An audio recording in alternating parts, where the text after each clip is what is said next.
अस्सलाम वालेकुम and welcome back again. तो कुर्लिश उस्मान सीज़न 3 की सेकंड एपिसोड पर आज हम बात करने जा रहे हैं। तो फर्स्ट एपिसोड पर हम ऑलरेडी बात कर चुके हैं, जिसको ऊपर आई बटन में या नीचे डिस्क्रिप्शन में आप देख सकते हैं। उसकी स्टोरी और उसके ऊपर जो रिव्यू किया गया है उसको देख सकते हैं। तो सेकंड एपिसोड की शुरुआत काफ़ी गमनाक मगर चैलेंजिंग सीन से होती है कि उस्मान बेग करायल की मौत के बाद अपने भाई गुंदूज भी ऐसे इन्वेस्टिगेशन करते हैं और बहुत गुस्से में होते हुए ये पूछते हैं कि उनके होते हुए कबीले में कोई घुसकर उनके घोड़े को मार देता है, तो कल इसका मतलब है कि उनके बेटे ओरहान को भी कोई कबीले में घुसकर मार सकता है। तो ये सीन की इंटेंसिटी और गुंदूज बे के नादिम रवैये से उस्मान बे की ताकत, हिम्मत और सरदार होने की अदा मुकम्मल तौर पर झलकती है। और डायरेक्टर ने इस सीन को इतने परफेक्ट अंदाज में डायरेक्ट किया है इवन कि आप खुद ये सीन फील कर रहे होते हैं।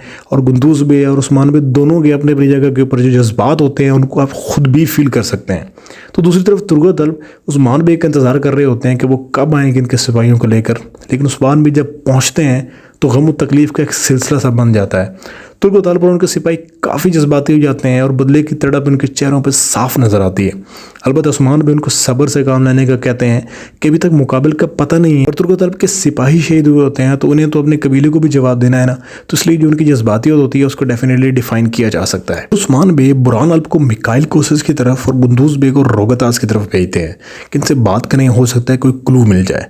तो उस्मान बे की जहानत, हिकमत और उनकी जो है इंटेलिजेंस की झलक तब प्रॉपर देखने को मिलती है जब वो बुरहान को कहते हैं कि मिकाइल कोसिस की जो बॉडी लैंग्वेज है उस पर आपने सबसे ज़्यादा कंसंट्रेट करना है और उनके इशारे किनारों को आपने देखना है कि वो उस बारे में जानता है या नहीं। तो किसी न किसी इशारे से, हरकत से या उनकी बॉडी लैंग्वेज से आपको कोई ना कोई क्लू लाजमी मिल जाएगा। तो साइकोलॉजिकल प्रोस्पेक्टिव से किसी को जारी करने का ये बेहतरीन तरीका होता है। तो दूसरी तरफ रोगतास को कबीले में इन्वाइट किया जाता है क्योंकि उनके साथ दोस्ताना ताल्लुकात होते हैं। तो उस्मान भी कहते हैं कि उनके साथ तो इन्वेस्टिगेशन मैं खुद ही करूँगा। तो बुरहान अल्ब के साथ जो है वो जाते हुए मिकाइल कोसिस कुछ सिपाही भेजता है कि यहाँ इंतशार बहुत है तो आपकी हिफाजत रहेगी। लेकिन जब वो रास्ते में पहुंचते हैं तो उससे पहले कि कोई और चाल चली जाए, उस्मान बे वहाँ पहुंचकर कोसिस के सिपाहियों को पकड़ते हैं, बांधकर उनकी उंगलियां वैसे ही काट देते हैं जैसे मिकाइल कोसिस ने तुर्गत अल्ब के सिपाहियों की उंगलियां काटी थी। तो उनकी उंगलियां काटकर वापस उनको बिठाकर वैसे ही भेज देते हैं। तो जब कोसिस को ये खबर मिलती है तो सबसे ज़्यादा हैरानी की बात तब होती है जब वो बिल्कुल भी हैरान नहीं होता इस चीज़ के ऊपर, बल्कि वो अपने सिपाही को कहता है कि मैं तो समझा था कि तुम पापा ग्रेगोर की को खबर लेकर आए हो। अलबत्ता मेरी हैरानगी की इंतहा होती है कि भाई ये बंदा कितने ठंडे दिमाग का है, इसके सिपाहियों की उंगलियां काटी गई हैं, इसके जो प्लान है उसके अपोजिट काम हुआ है, लेकिन उसके बावजूद जो है कितनी ये कूल माइंड के साथ और कूल बिहेवियर के साथ जवाब दे रहा है। तो इससे ये लगता है कि ये बंदा कितना सख्त वार कर सकता है, सिर्फ अपने दुश्मनों के खिलाफ नहीं बल्कि दोस्तों के खिलाफ भी। जैसे ये साजबाज करने से बाज नहीं आता और निकोला के लिए अपनी बहन मारी के जरिए चाल बिछाता है और रोगतास को तो वैसे भी वो चारे की मछली समझता है। उस्मान बे के खिलाफ जाल बिछाता है, तुर्गत अल्ब के खिलाफ जो है वो जाल बिछाता है। तो इसलिए ऐसे इस बंदे की जो इंपॉर्टेंस है ना इस सीज़न में बहुत हैवी होने वाली है बॉस। तो वही रोगतास उस्मान की दावत में उसके कबीले में जाता है और समझाने की कोशिश करता है कि जो आपको डिफेंस पोजीशन या झंडे बाकी चीज़ें नज़र आई हैं वो तो कोई भी नकल कर सकता है और हमारे तो दोस्ताना ताल्लुकात हैं, इतने अरसे से हम दोस्ती कर रहे हैं, तिजारत कर रहे हैं वगैरह वगैरह। तो डेफिनेटली अब यहाँ पे सीन ये है कि हर कोई एक खेल खेल रहा है, खेल के अंदर खेल है, तो डेफिनेटली खेल उसी का कामयाब होगा जो सबसे ज़्यादा तेज़ दिमागी से और परफेक्ट अंदाज में खेल बुनेगा और फिर उस पर अमल भी परफेक्ट अंदाज में करेगा। तो उस्मान बे एक और चाल चलते हैं कि पापा ग्रेगोर को बाहर निकालने की सोचते हैं और उसको सोगत भेजते हैं कि जो भी ग्रेगोर को चाहने वाले हैं या इसके ऊपर इसको जो है वो समझते हैं इसके पीछे हैं जिन्होंने कबीले के अंदर भी आगे हमला किया और बाकी भी मामला करें तो डेफिनेटली वो उस पर हमला करेंगे, इससे दुश्मन वाजे हो जाएगा।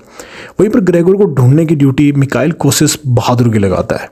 ये सबसे जो है वो परेशान कुन इस सीज़न के अंदर जो है और हैरान कुन बात थी कि बहादुर जो है वो ऐसा कैसे कर सकता है। वो बहादुर ने ही उस्मान बे के पर काटे होते हैं, यानी काराइगल को उसी ने मारा होता है। ये भी सीज़न में इस एपिसोड में पता चलता है। तो ये सुनकर तो एपिसोड का मिड बहुत ज़्यादा इंटेंस और हैवी हो जाता है कि आखिर बहादुर ये सब क्यों कर रहा है और कितनी सादगी से सबको साथ में बेवकूफ़ी बना रहा है। वहीं पर उस्मान बे एक दस्ते के साथ जो है पापा ग्रेगोर को सोगत भेजते हैं और दूसरे दस्ते से एक प्लान बुनते हैं जो कामयाब हो जाता है। तो दूसरे दस्ते पर कातलान हमला करते हैं जिनको परफेक्ट प्लान से शिकस्त दे दी जाती है। तो दूसरी तरफ तुर्गत अल्ब बाज़ंतीनी सिपाहियों को लूट रहा होता है, पर कोसिस की चाल पर निकोला एक्साइट होकर तुर्गत अल्ब से मारी के गवाह का बदला लेने के लिए इसके कबीले में पहुंच जाता है। वहाँ सब कुछ जला देता है, लोगों को मार देता है और लोगों को वहाँ पर उसने कैद किया होता है ताकि तुर्गत अल्ब को पकड़ के साथ ले जा सके।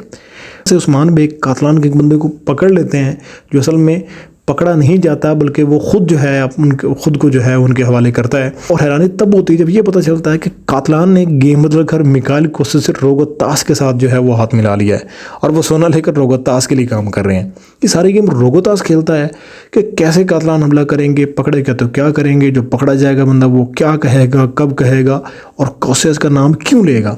तो फिलहाल तक तो जाल पर जाल और जाल के अंदर एक जाल और उसके अंदर एक जाल है, इस तरह से जो है वो सीज़न के एपिसोड के अंदर जो है मामला चला जा रहा है, जिसका क्लाइमेक्स तो काफ़ी सारी एपिसोड पर मुश्तमिल होने वाला है। अलबत्ता इन चालों और टेक्निक्स और वार सेटअप से बहुत ज़्यादा मज़ा जो है वो दोबाला हो गया।